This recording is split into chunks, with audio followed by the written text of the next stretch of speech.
Welcome to the CX Day 2019 webinar. Ready to take the next step in your CX journey? We are excited you're spending your CX Day with the Customer Experience Professionals Association.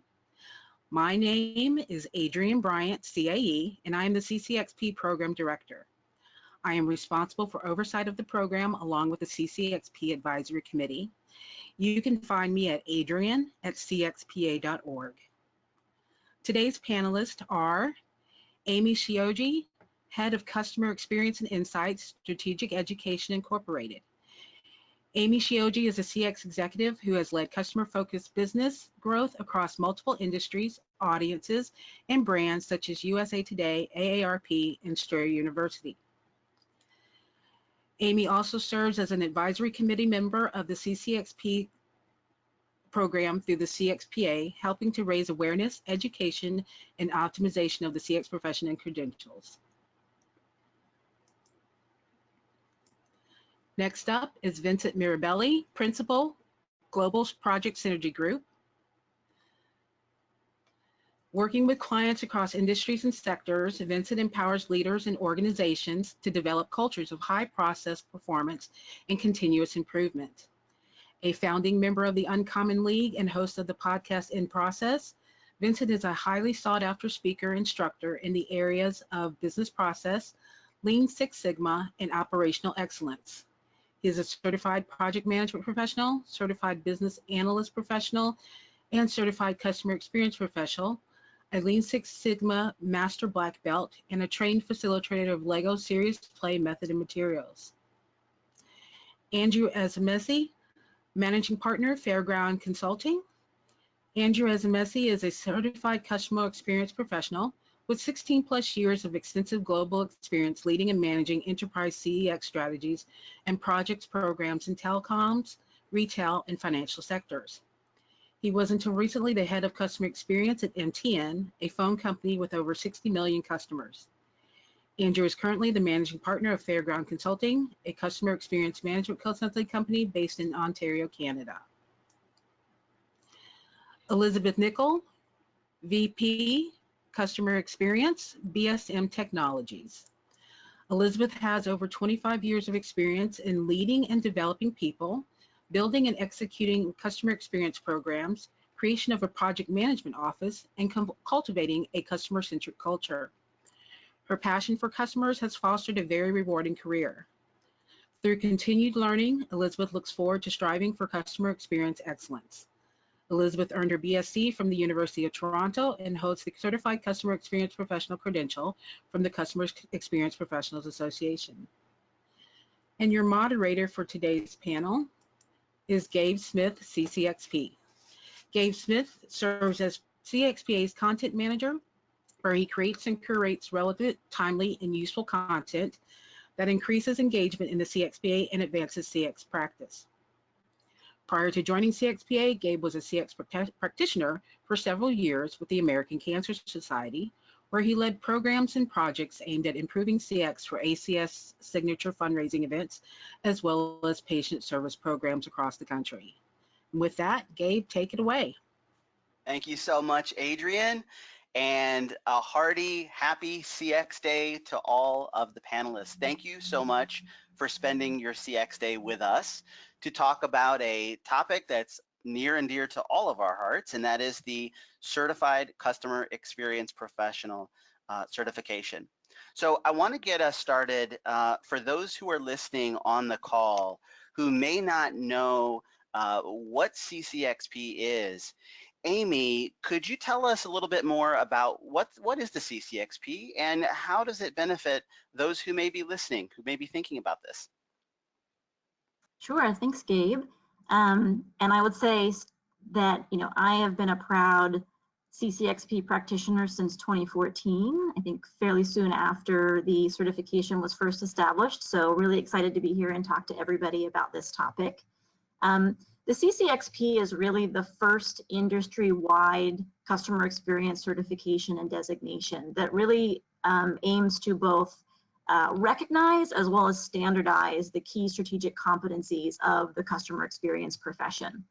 I think all of us as players in this space have seen that there is a real proliferation of customer experience jobs and job titles. You know, there's been a lot of great articles written about customer experience, a lot of conversation about CX within organizations, and that's a terrific thing that we're seeing. But I think, as we have all seen, when you kind of look, for example, at those job descriptions, you often find that maybe they're not really as tailored to customer experience as they would suggest, or maybe they're focused on one aspect of the customer experience. And so for those customer experience professionals who are really seasoned in this, who have really championed, have directed, led, and managed customer experience and customer improvement programs in the organization, this is really a way to kind of stand out and show the proficiency that you have in all of these different competencies. That helps you as an individual really sort of differentiate yourself in the market to a potential employer, but it also can help employers because it will really demonstrate that they are committed to and looking for both the right talent as well as true customer experience improvement. And you'll hear probably a little bit more about some of what the competencies are that are involved in the CX profession that we're probably all fairly familiar with, but I really think it's just a great opportunity to really distinguish and say, in all of the work that everybody does around customer experience, there is sort of a method, a discipline, a framework for really being successful and demonstrating long-term impact to the business. And I think nothing encapsulates that better than the CCXP and the designation of that. And so it's something that those of us who have it feel very proud, and it also helps bring up conversation for maybe people who don't know what it is to say, that's interesting, what is that designation that you have by your name? Tell me about that. And that helps raise awareness for all of us. Yeah, absolutely. I mean, I love that as a key differentiator you mentioned, you know, as a designator that you as a CX professional are someone who is capable of helping to solve, you know, really a specific set of business problems for organizations. So I love that, Amy. Is there anyone else who sort of wants to speak to the sort of the benefit of the CCXP? I think personally for me, it's also the networking with other professionals, asking for their input, getting some ideas from them on what they've done within their own organizations. I know that that's certainly a benefit that I find, holding the designation and also being part of the CXPA organization. Yeah, that's a great point. And so, you know, kind of on this topic of relevance, because there may be folks who are listening today who are sort of wondering, you know, okay, that all sounds great. Is this relevant to me? And, you know, I know Amy sort of alluded to the fact that, you know, there are some other titles out there that sort of maybe have customer experience. There are other titles that perhaps don't. So as somebody who's maybe considering this, let me stick with you here, Elizabeth. Yeah. Would this certification be relevant to someone if they don't have customer experience in their title? Absolutely. The designation is not specific to a title, a role, or even a function. Ultimately, everyone in an organization plays a role in providing exceptional customer experience. It is a discipline, though, that does encompass a lot of different skill sets and competencies, such things as strategy, research and insight, culture and development, measurement and analytics, things like that. So it's really no wonder that we see a wide variety of titles, roles, skill sets within the customer experience profession. Such things as marketing, folks with Lean Sigma, UX designers. There's a wide variety of job titles and functions that are part of this association and designation. I think what's important for folks to know that your title, your role, or your function will not alone determine your CCXP eligibility. But rather demonstrating proficiencies in a wide variety of CX skills and competencies. While the CXPA provides a wide variety of framework and competencies. There are specific requirements that you'll need in order to apply for the CXPA exam. So it's important that folks go in and have a look at what those skill sets are and competencies are. That way they're fully prepared for when they apply and ultimately move to the next step of taking the exam. Yeah, great point. For those listening, being sure to visit ccxp.org to look at the exact eligibility requirements. But, I think that's really interesting. You said a variety of titles, and sort of no one title would, automatically make you eligible to take the exam. So it really sounds like, it's based on your experiences and making sure that, you have some experiences within those specific competencies, which I know we'll talk about. Yeah, absolutely. I think there's this perception that customer experience is held within one team or one department within an organization. But it's important to know that really everyone does play a role, a very active role in the customer experience. Yeah, absolutely. Anything any other panelists wants to expand upon here?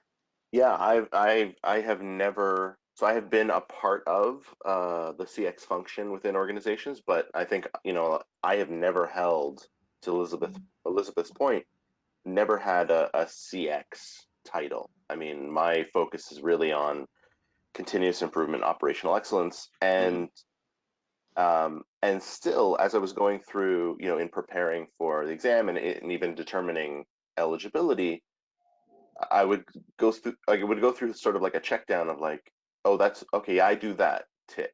I do that too. Yeah, tick. So it wasn't so much the title. I wasn't scared off by the fact that, Lean Six Sigma Master Black Belt isn't exactly a CX function. Right. It was still looking through to those competencies of like, yeah, I do that. So let's do this.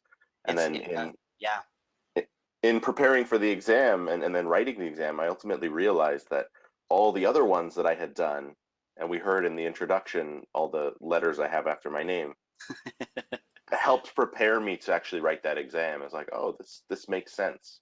So sort of the culmination for me.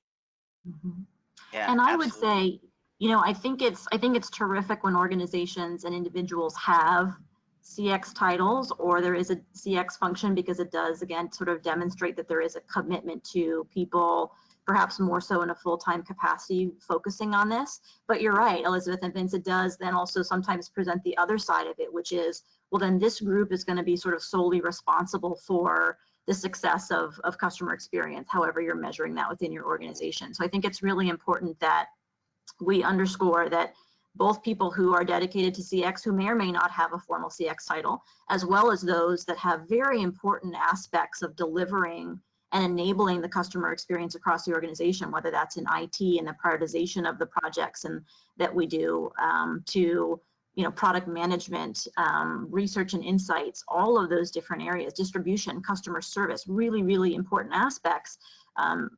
All of those are really instrumental. And so we really should, underscore that it's not purely the title or even the function in which you're sitting in, because if you think about customer experience being done right in any brand that we're exposed to, that only works when all of the different pieces and functions are coming together. And so that's why that would also be represented in terms of who would be eligible, granted that you can show those proficiencies in those different competencies.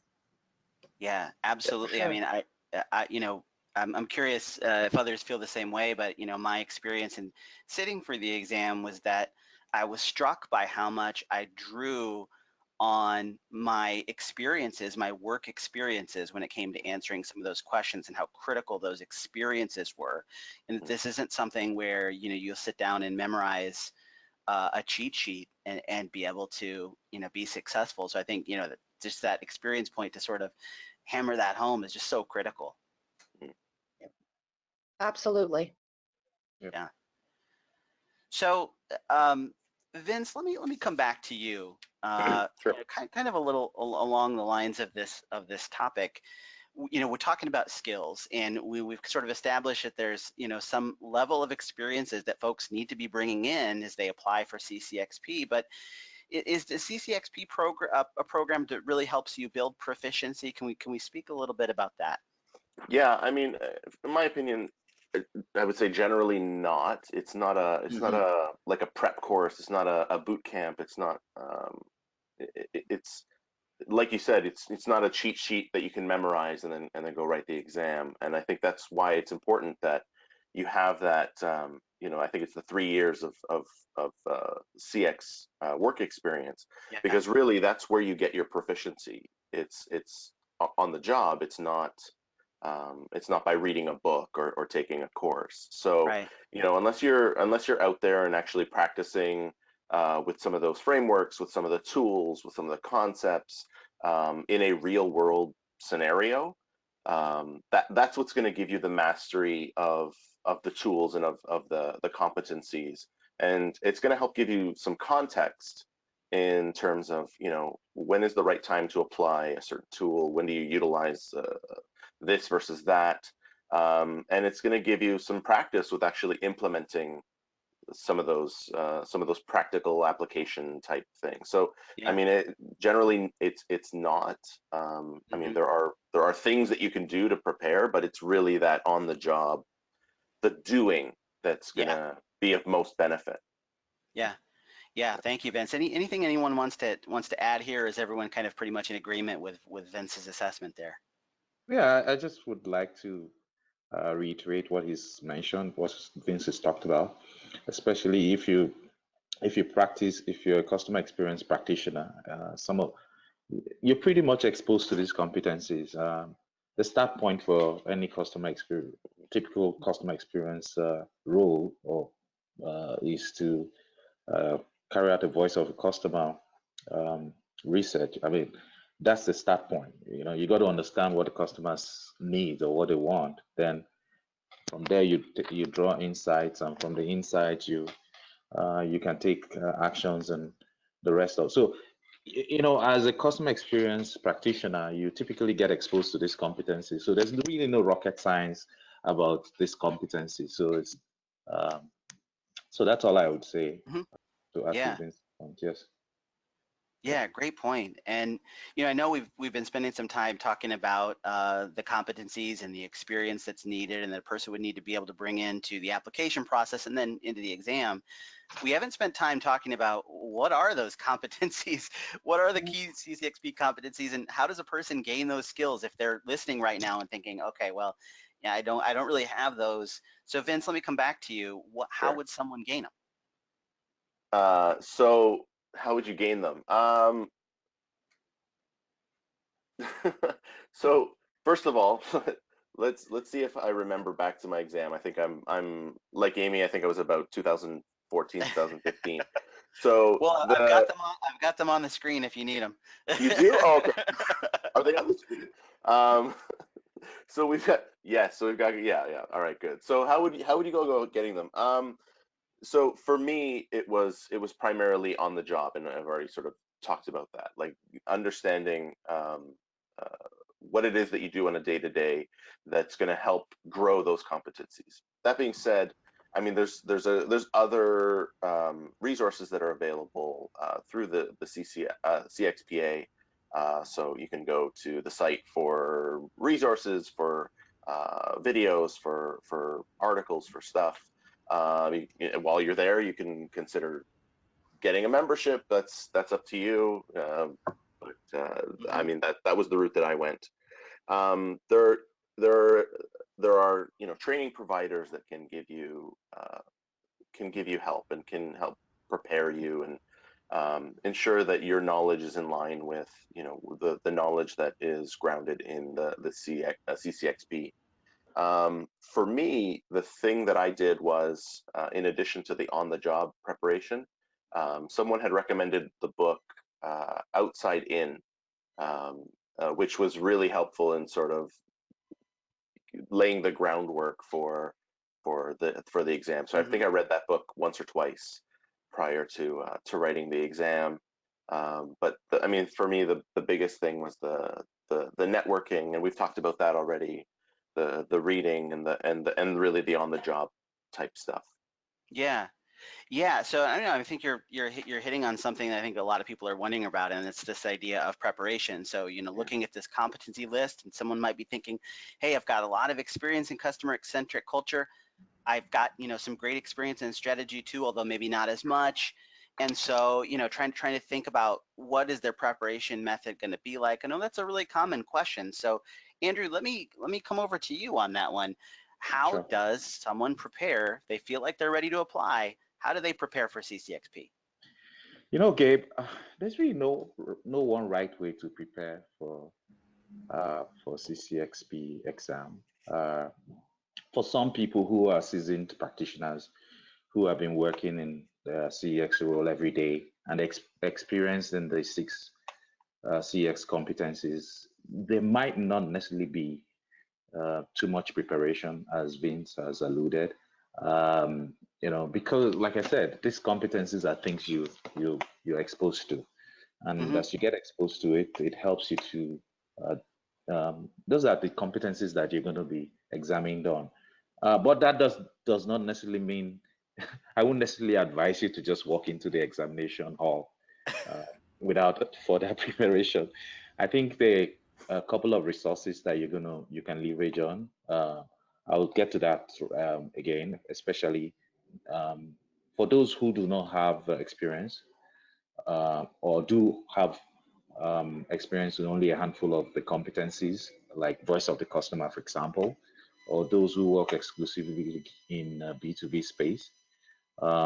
Studying more around the overall competencies, the frameworks, the measurements will be valuable.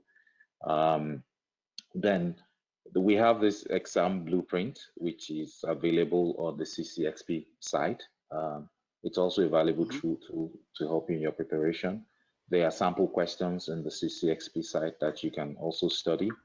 I think my key message here is that, look, the experience helps you, but if you don't have all the experience, you can leverage the resources that are available on the CCXP site, which is cxpa.org. And in addition, again, like Vince had mentioned, there are other resources like what's the book he talked about? Outside In. Outside In, Yeah. So I guess with all these resources, you may be ready for the CCXP exam. Yeah. But nothing to worry about. Yeah. So yeah, I mean, if you're applying, and you feel like you've got the experience, I remember just feeling like, all right, I know I've got the experience to take the exam. When I was sort of writing my application, it was a great exercise in and of itself because I could really put to paper sort of how I've driven results in each of those competencies. But I also just was getting anxiety around the testing process and thinking about what the test itself is going to be like, and am I prepared, and it costs money, and if I have to retake it, and all those thoughts sort of going through my head. So for me, I'm with you. I felt the need to prepare just because of some of those factors. So yeah, I'm curious if anyone else has anything that they want to add here. Well, you touched on a great point, Gabe, and that is, I think it's human nature when we hear the word exam to panic. So I want to really stress to folks out there, again, it's human nature, but try not to panic. Draw on your experience, draw on all of the networking that you've done in preparation for the exam. But when you go in there, just deep breath and clear your mind and really focus on, what you have been able to accomplish within your profession. And if you draw on those experiences, take deep breaths, really read the questions thoroughly, you're going to do just fine. Yeah. Thank you. Yeah, and I would say, if you're a member of CXPA or you're on the site too, there's a lot of great, there's discussion boards. Often they have meetups in person, so you could meet with other CXPA members or CCXPers and kind of ask them, like, what was their experience like? How did they prepare? On the screen here is the exam blueprint. What I think is really helpful here is it takes those core competencies and it breaks them down into certain job tasks as examples. I think that's really helpful because what you can say is, maybe I'm not in a department, maybe I'm in product, maybe I'm in UX, perhaps I don't we do user studies and things, but maybe I'm not in charge of the voice of the customer program. But I would imagine that if you have a program like that, there is a mechanism, whether it's through a committee or something, that you get the insights kind of disseminated to you. So if you think about it at a basic level, you'd say to yourself, okay, well, what is the process and the way in which we hear insights, and how does that then change the prioritization of the projects that we work on? How does that help inform maybe some of the design thinking elements of how we design our products and services, right? Do we have the right mechanisms to try to capture how people feel as they go through those? So if you start to think about some of these examples of job tasks aligned to these competencies, and then start to sit on that for a moment and say, oh, that's a good point. Like, I do use this skill more than I may even think in terms of how I translate that into my job on the day-to-day. I think that will give you the reflection and really the area to start to develop and feel more confidence in, so that as you get ready to sit for the exam, you'll feel much more prepared, saying, I actually do know how to demonstrate a lot of these proficiencies. I actually do use these every day. Maybe I needed a little trigger to help translate the competency to what I do on my day-to-day job. But I would imagine that many of us serving around customer improvement, regardless of where you sit, use a lot more of these skills than you may realize. And so, and there's also what I used at the time.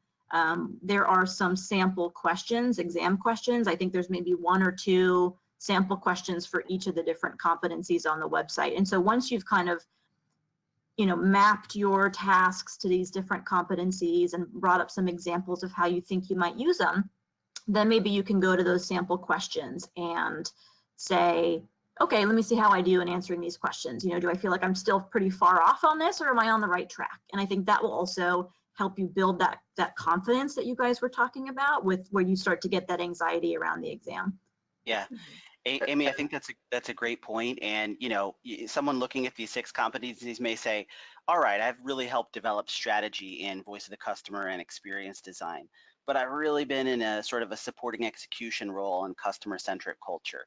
That's fine, as long as, if you've got that mix, that's fine, but just sort of being aware of where you may have only been in more of a supporting execution or managing execution role, and letting that guide your study plan. And I think, Andrea, you were going to add something there too. Yeah, you're absolutely right. If I recall, I scored perfect in strategy when I took my exam, and so because that's congratulations. on strategy, but that's because that's my strength. Measurement was my least. I got my least score in measurement. So, but at the end of the day, the scores, once you're able to make up to get the pass mark, you get your certification. So, it's just important that you have the basic knowledge in all those areas. I think that's a key point here. Yeah, absolutely. Yep, go ahead, Vince. No, and I was just going to add, like, the reality is some people don't test well, right? I think, Elizabeth, you said earlier, they hear that word exam and they panic. And so, everything you guys are saying is correct, and I agree with you. Some people, and I've seen this, where they go into, they are beyond professional in any field. They go in to write their certification exam and come out unsuccessful, and it's just because they freeze up, they panic. So, and I mean, that's outside of the purview of CXPA and the CCXP. We're not gonna, but that's, I think you have to know yourself and know what you need to do to feel prepared to get in there, especially if you know that you don't test well. So yeah, I mean, when you want, I did not want to go in there. I think, Gabe, you said earlier you didn't want to, like, you wanted to go in and be successful. I did not want to write that exam again. I don't want to write any exam twice. So like, I go in when I'm ready, but you need to know yourself and what you need to do to be sort of centered and prepared. Absolutely. So I'm going to pay her. And the good news is that you can retake the exam. So for those who maybe didn't do well the first time, don't be discouraged. I didn't want to. I think just to kind of draw on what Vince was saying, and also, Amy, you had mentioned it earlier, you know, the different chapters that the CCXP has that are local. Vince, to your point, you know, through that type of networking, they might meet someone who has the type of or similar experience taking exams as they do, and maybe they can work together on different type of coping mechanisms. So it's there's so much out there from a networking perspective that, and I found everyone very helpful when I've reached out and asked questions. So I think there's a lot of opportunity for folks to get over some fears and really thrive for sure. Yeah, agreed. Yeah, and you know, great points, y'all. And I want to sort of paint a positive vision here as I take us into our final question. So, you know, for those who are listening, you know, you go to the testing center. You take your examination, you know, there's nerves, you're excited, you submit your exam, and you receive that passing score right away on the screen. At least in my circumstance, it was right there on the screen.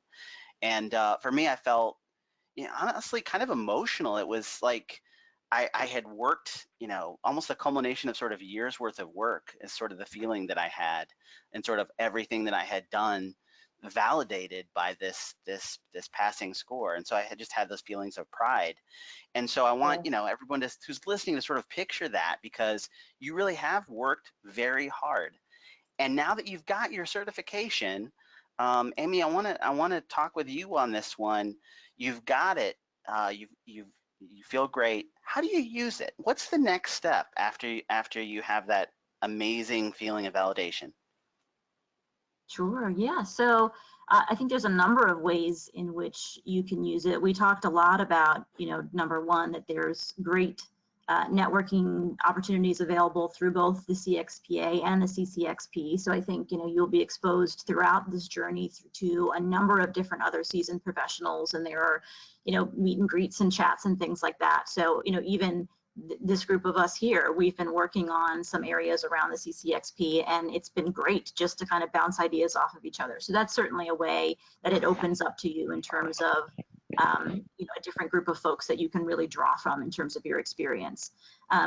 Other ways that I've seen a lot and that I've used myself have been using the designation, so the CCXP, in all of your titling. So for example, I have it on my headline on LinkedIn. I have it in my email signature. I have it on my business cards. I have it on my resume. I think those are really good ways to distinguish yourself, as I mentioned before, in the market and in the industry.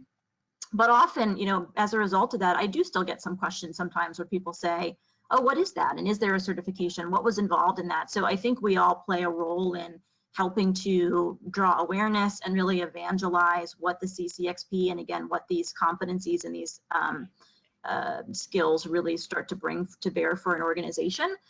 So that's been a really fun part. Another thing that was a great story for me was we were hiring a voice of the customer role, and in finalizing the job description before putting it out there, we put, you know, in the job requirements, we said, you know, CCXP A+. And the really exciting thing was that, you know, one of many resumes that came in was a CCXP, and it felt like this sort of full circle, come to life, kind of like, you know, you put it out there and it comes back, and it was exciting because it shows, you know, I haven't gotten my CCXP very early on. You know, it's been great to see, even on LinkedIn, the number of people who now have that designation. And when you put it out there, and we all have, you know, if you're hiring, you have the opportunity to do that in terms of, once again, drawing for the organization and for the employer that demonstrated, like, this is the talent, this is the proficiency, this is the commitment that we have to these kinds of skills.